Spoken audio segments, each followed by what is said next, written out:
I'm an old American. It's good to be an old American now. My kids are young Americans.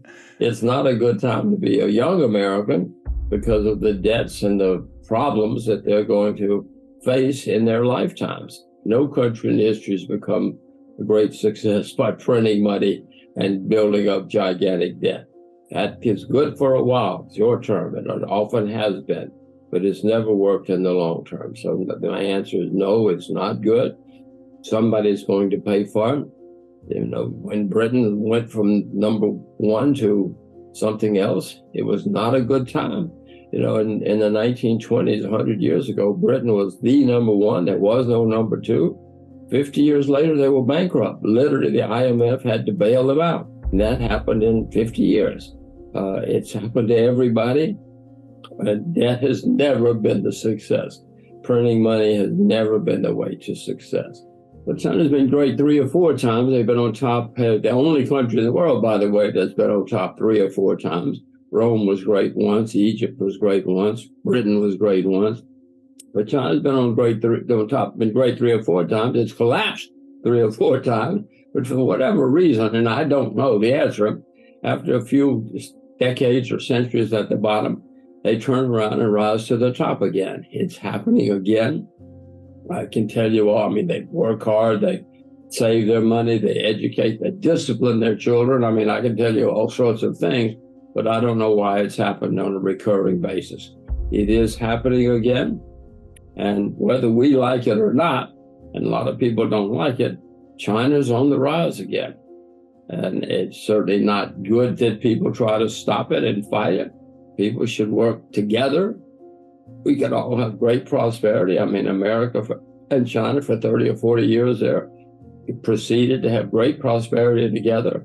Now America's trying to go the other way, but it's happening whether we like it or not. Many years ago, I tried to tell everybody that China was the next great country and they should teach their children and grandchildren Mandarin. In those days, by the way, everybody said, no, Japan, Japan, Japan. We all know what happened. We know the rest of that story now. China was very polluted in those days, but it's less polluted now, but it was filthy, so I couldn't bring myself to live in China. Singapore, everything works. They speak English, they speak Mandarin, and it's fantastic education, fantastic everything. So here we are. The more I travel, the more I learn. It's a phenomenal education. To have to cross a border in a desert or see places you've never been, find your own food, find your own place to sleep. You cannot believe how much you learn about yourself, life, and the world. And I learned many places were certainly not what you read in the press, certainly not what the propaganda says. And from my very first travels, it was very exciting, and so I wanted more of it. I'm sure my children someday will say, Daddy, we wish you'd stayed working longer, But I wanted to use whatever money I had to buy my freedom and to have adventure. Well, throughout history, no matter what the country, when things start going wrong, the politicians blame the foreigners. It's easy to blame the foreigners. They have different skin, different hair, different eyes, different language, different clothes, different religion, different food. It's very easy. They smell bad, and their food smells bad. I can't imagine all the stuff I have heard over the decades about people talking about foreigners and other people.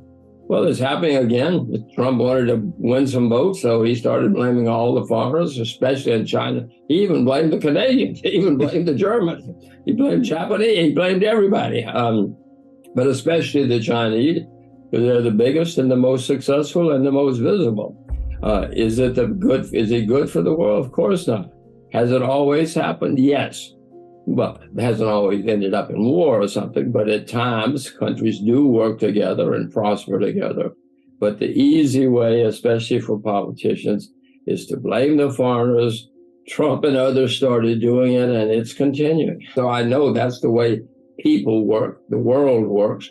It is always whoever's on top now will not be on top in 100 years.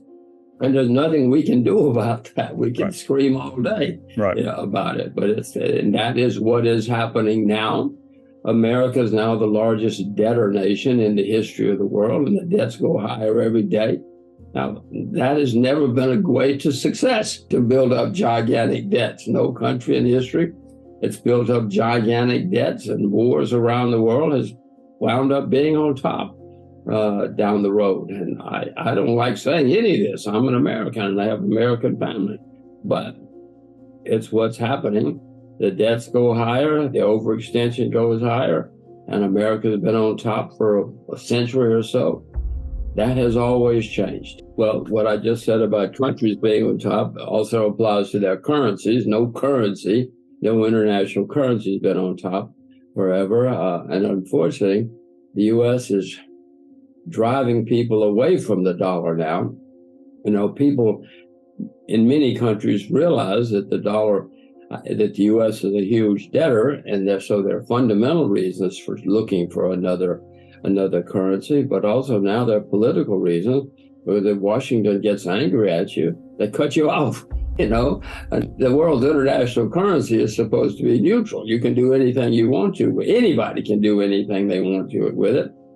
Unfortunately, now Washington cuts you off, and so many countries, even Americans' friends, are starting to say, wait a minute, this could happen to us too.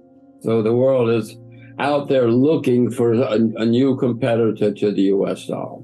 All money in the future is going to be computer money or crypto money. In China, you can't even take a taxi now with money. You can't buy an ice cream with money. You have to have your money on the phone. And every country is working on it, including the U.S. But when the U.S. finally says, okay, guys, this is money now, I don't think the U.S. is going to say, but if you want to use that money over there, you can use that money. You know, that's not the way governments, especially the American government, works. They want control. They want they want to regulate everything.